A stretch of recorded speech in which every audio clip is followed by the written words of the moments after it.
नितेश, समीरा, मयंक आणि निहारिका दोन्ही कपल त्यांच्या सेकंड हनीमूनसाठी गोव्याला चालले होते. बसमध्ये त्यांच्यासोबत आणखीही खूप प्रवासी होते. गोवा अजून 13 तासांच्या अंतरावर आहे, म्हणून आज रात्री बस एका गेस्ट हाऊस मध्ये थांबेल आणि सकाळी 7 वाजता तिथून पुन्हा निघेल. थोड्या वेळाने बस एका गेस्ट हाऊस जवळ थांबते. ड्रायव्हरने बस गेटच्या आत घातली. त्यानंतर बसमधून निघून सर्वांनी तिथे एक खोली घेतली. कॉरिडॉर मधून एक रूम सर्व्हिस बॉय हातात मेनू कार्ड घेऊन जात होता. तेव्हा एका मुलीने त्याला थांबवलं. जरा ऐका, तुम्ही कुठे जात आहात? मॅडम, मी कस्टमरची ऑर्डर घ्यायला चाललो आहे. तुम्हाला पण काही हवंय का? हे ऐकताच ती हसू लागली आणि पाहता पाहता तिचा चेहरा निळा पडला. डोळे लाल लाल चमकू लागले. आज सर्वांची ऑर्डर मीच घेईन आणि असं जेवण बनवेन की सगळे बोटच चोखत बसतील. नितेशने दार उघडलं तर तीच मुलगी समोर उभी होती. माझं नाव चारू आहे, रूम सर्व्हिस. सांगा सर, तुम्हाला डिनर मध्ये काय खायला आवडेल? तुम्ही मेनू कार्ड दाखवलं तर सांगायला सोपं जाईल. मेन्यू कार्ड नाही, तुम्ही नॉनव्हेज मध्ये हवं ते मागवू शकता, ते तुम्हाला मिळेल. म्हणजे काय, फक्त नॉनव्हेज? अगं डार्लिंग, सोड ना, आपण कुठे व्हेज खाणार आहोत. तुम्ही एक मटण फ्राय घेऊन या आणि जर लेग पीस वाला भाग असेल तर बरं होईल. तुम्ही काळजी करू नका सर, तुम्हाला मटण लेग पीसच मिळेल आणि तेही एवढं टेस्टी असेल तुम्ही आजपर्यंत कधीच खाल्लं नसेल. असं बोलून ती हसली आणि रूम मधून बाहेर निघून गेली. ती किचन मध्ये गेली तर तिथे रूम सर्व्हिस बॉयला बांधून ठेवलं होतं. मिळाली ऑर्डर, कस्टमरला मटन फ्राय पाहिजे, तेही लेग पीस, आत्ता तयार करते. असं म्हणून ती तिच्या भयंकर रूपात आली. तिने शेल्फ वरून चाकू उचलला आणि सर्व्हिस बॉयचे पाय सोडले. मग आणखी वेळ न घालवता जोरदार चाकू मारून त्याचा पाय गुडघ्याखाली कापून टाकला आणि तिने त्याच्या दुसऱ्या पायावरही चाकू मारला. आता त्याची दोन्ही पावलं वेगळी झाली होती. तो चालू शकत नव्हता. जमिनीवर पडून वेदनेने तडफडत होता. हा लेग पीस तो आयुष्यभर विसरू शकणार नाही. असं बोलून तिने लेग्स फ्राय पॅन मध्ये टाकले आणि त्यांना तयार करू लागली. थोड्या वेळाने जेव्हा पुन्हा दार ठोठावलं गेलं, नितेशने दार उघडलं. ती ट्रॉली घेऊन आत आली.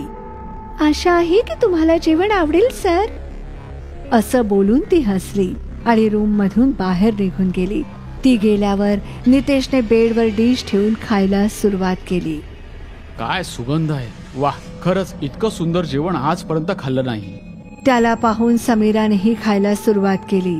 दोघेही जेवता जेवता विचित्र वागू लागले. ते खूप अधाशासारखे जेवू लागले, जणू काही कित्येक वर्ष उपाशी होते. त्यांच्या चबर चावण्याचा आवाज रूमच्या बाहेर उभ्या असलेल्या चारूच्या कानावर पडला. गेस्टला जेवण आवडले वाटतं.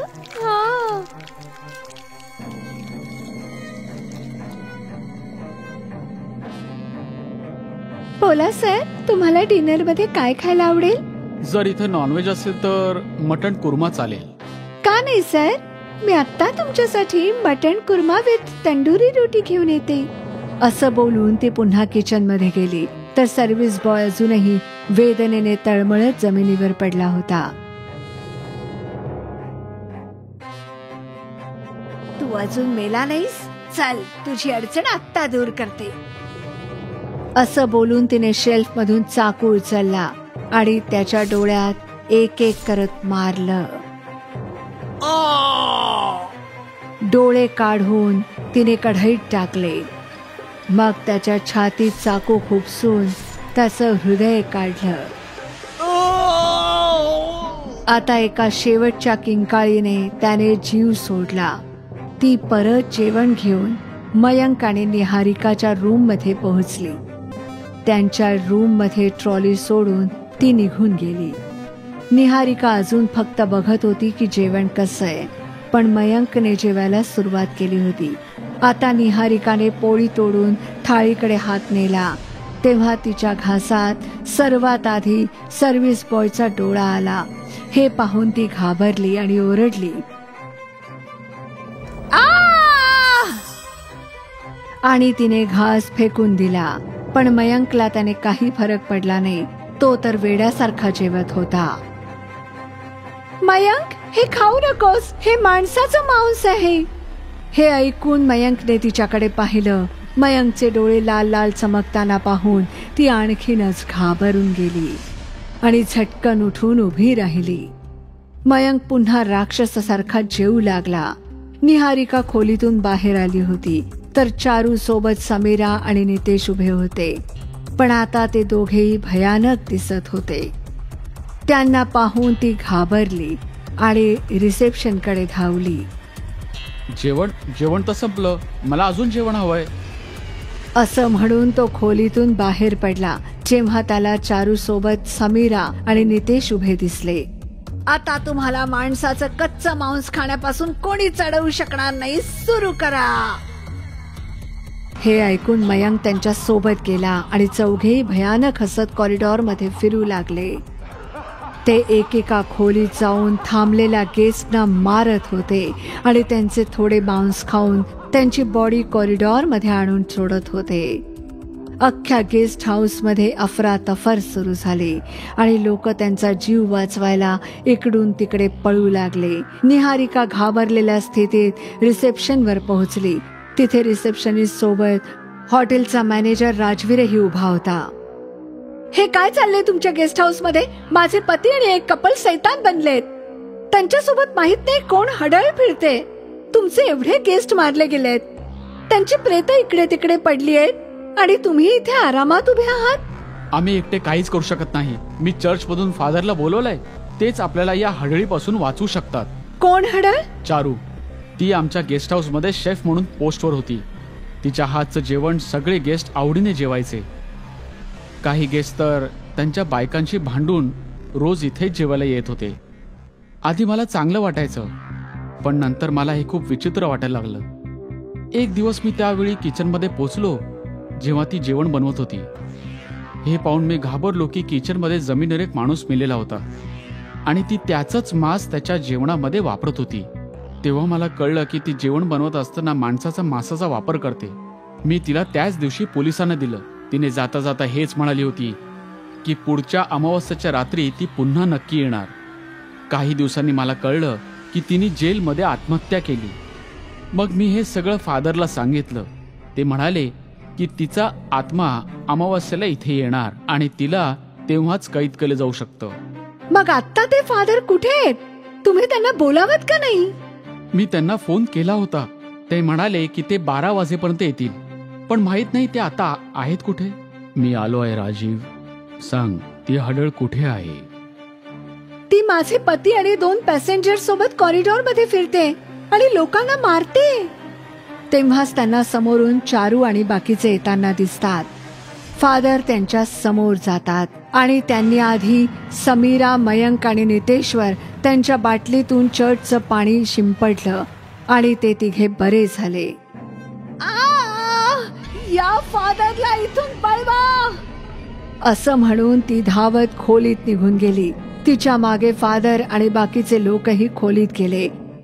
फादर बायबल वाचत होते आणि चारू तिच्या कानांवर हात ठेवून खोलीत इकडून तिकडे पळत होती. फादर, तुझं तोंड बंद ठेव, नाहीतर मी तुला सोडणार नाही. चारू, मी तुला हुकूम देतो की तू हे गेस्ट हाऊस सोडून निघून जा, नाहीतर नाईलाजाने मला तुला कैद करावं लागेल.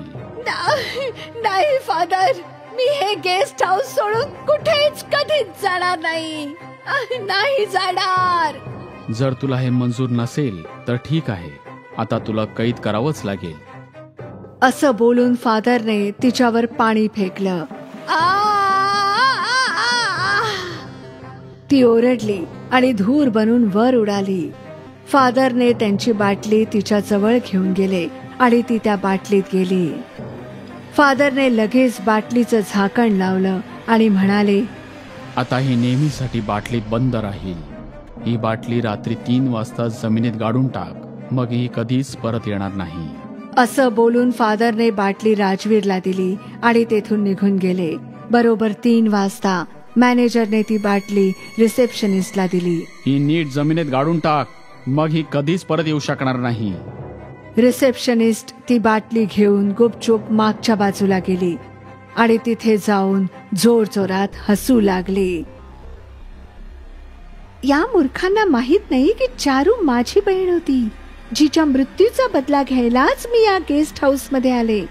मी तिला गाडू कशी शकेन?